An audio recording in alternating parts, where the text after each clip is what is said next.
Howdy everybody, and welcome to Five Nights at Freddy's, the movie to the story part 2. Before I start this video, I need your help. I have been trying to write this part 2 for way too long. I've written myself into a bit of a corner, and so I'm opening up this story to you. On the video that I did about rewriting the Five Nights at Freddy's movie, some of you had some amazing ideas on different directions that things could have been taken. And so I figure you guys are talented. Help me. I have written a big chunk of this, but I'm sick of staring at a screen and not being able to write anything. So without further ado, I open up a writer's room to the comment section. Is this a bit of a cop-out? A little bit, yeah. But truth be told, I've got other things that I really want to work on. I don't want to dwell too much on one project, and I still want to deliver this project to you guys because you're so enthusiastic about it. So, without further ado, here's part 2 of a 3-part series now.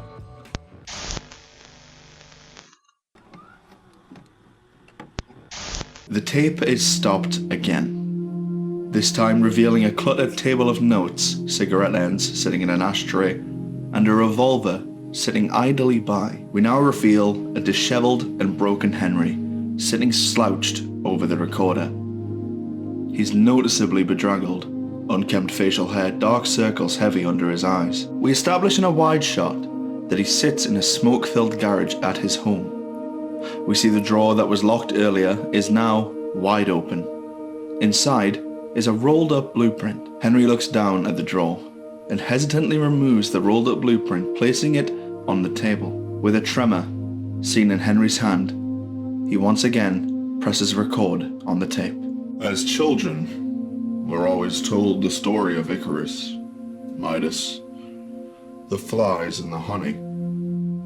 But still, we ask, how much is too much? We ask the question. There is no answer. But in the case of Midas, I always figured I'd fall into his shoes. But as it turns out, in a twist of fate,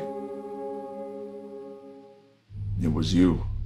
We fade back from the present back to Henry hunched over in a police station. A door opens and he is summoned into the same police detective's office from earlier. Let's call him Detective Chilwell. Henry presents a duffel bag with videotapes from the CCTV at Freddy Fazbear's Pizza and the notes left by the suspect. The detective looks over the footage as Henry tries to make sense of everything. I've tried matching time codes, I've tried piecing together the letters to make some kind of code, but I have no idea what any of this means. But The detective's eyes shift from looking unimpressed at the CCTV footage over to Henry. I've been dreaming. The detective shifts his gaze, unimpressed, back to the CCTV. I've been seeing things that don't make sense. Things from work, and now after seeing my coworker, my friend, in one of them, now he's disappeared. Mr. Emily, you're aware there's nothing here, right?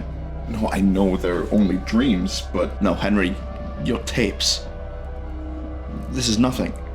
It's at this point that Henry notices that these CCTV tapes seemingly have been wiped, altered to represent nothing more than bog standard CCTV footage, nothing like him and Afton saw the other night. Henry leaves the station, noticing a woman crying in the waiting room. She sees Henry, immediately stands, attempting to confront him. She screams, "What did you do?" before officers control the situation. We cut to Henry, looking vacant and confused in his car. The officer knocks on the car window. "Look, I'll be in touch as soon as we have anything for you, Henry. We may have to bring you back down to the station to answer a few questions to help us if, of course, that's something you're comfortable with." Henry takes a moment glazed and vacant. Mr. Emily. Yes, that's fine. Thank you. The detective leaves, and we see Henry has a Bible sitting idly in his passenger seat. Back in his garage, Henry stands over his desk. He glances down at the closed, locked desk drawer before picking up a glass and hurling it aggressively off the wall. He double takes where the glass breaks. A poster from Freddy Fazbear's Pizza. That night, Henry arrives at Freddy Fazbear's Pizza to find a police presence cordoning off the site at the front, with detectives looking for any signs of Charlotte. Skirting around the outside of the building, Henry makes entry through a rear door, avoiding the detective's vision and making entry into the pizzeria. Remembering what he saw in his dreams, Henry attempts to retrace the same steps that he saw. He heads to the same corridor that he saw in his dream, and in the dim torchlight as he steps on broken glass. Looking down at the broken glass, he follows the trail with his torch, which seemingly ends at a room at the end of the corridor. He follows the trail of glistening glass to the same room at the end of the corridor from his dream. He pushes the door open to find the same broken gumball machine from his dream. As he shines his light around the room, the main door swings open and echoes through the building as Detective Chilwell, with the police, enter the building, forcing Henry to turn his torch off and hide in the dark room. Detective Chilwell discusses with his partner about a lost child, but the child that they are discussing is not a female. They're discussing a lost boy. They don't suspect Henry, but find the disappearance of Afton to be causing a huge problem, as he could corroborate Henry's story. I'm merely stating that it's a little coincidental. The owners haven't had a great relationship, they split off, one of their children turns up missing, and suddenly, Afton vanishes under similar circumstances. It raises a few red flags, doesn't it? We see through Henry's expressions, he can't help but ponder on what the detectives just said. But then again, this new report, same again, same note. Now this. We see the detective is lighting the floor of the damaged and vandalized pizzeria. In blood across the tiled floor, the words, liar, betrayed, it's me, over and over, written with what would appear to be fingers. We're running out of time. Just then, Henry slips and cuts himself on the broken gumball machine, drawing the attention of the officers. Hastily, Henry makes for the exit as the detectives illuminate his position. The detectives give chase, draw their weapons, order Henry to stop, but he escapes. The detectives look around the room that Henry has just vacated, the blood he left on the gumball machine, and something that he never saw. A yellow rabbit costume. The head missing. At home, Henry dresses his wounds, sits at his table with a stiff drink. Next to him, the same Bible from the car. In order for this to make more narrative sense and for Henry's wife to have more involvement, we'd probably need a small scene where Henry's family attend church for a service earlier on, maybe even in the intro, just to set up that Henry does have religious ties and, this isn't just happening by happenstance. I am well aware that I'm doing a lot of kind of retreading with how the story's being told. First time doing this kind of thing, so you'll just have to bear with me. Henry opens the Bible with the notes to hand. He then looks through the Bible for verses that match the first note. John 10:30. I and the Father are one. Matthew 10:30. And even the very hairs on your head are numbered. Hebrews 10:30. Vengeance is mine, I will repay. Psalms 32:35.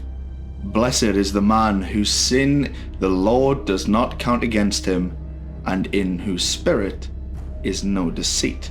Deuteronomy 32:35. To me belongeth vengeance and recompense. Their foot shall slide in due time, for the day of their calamity is at hand, and the things that shall come upon them make haste. Just as Henry's making these revelations, his wife stands at the door. She's in tears. The police swing around the corner with weapons and torches drawn. Henry is taken into custody.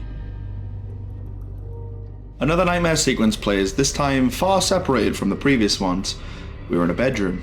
Dissonant droning of chimes from a clock can be heard among the sounds of heavy footsteps coming from doors that oppose each side of the room. From the first person point of view, we take up a torch and flash it around the room, spinning to a bed behind us to see the flash of a freakishly disfigured Freddy plush that dives away from the bed. We turn, the closet door swings shut.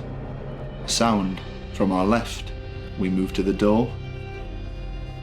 A moment passes. The light comes on.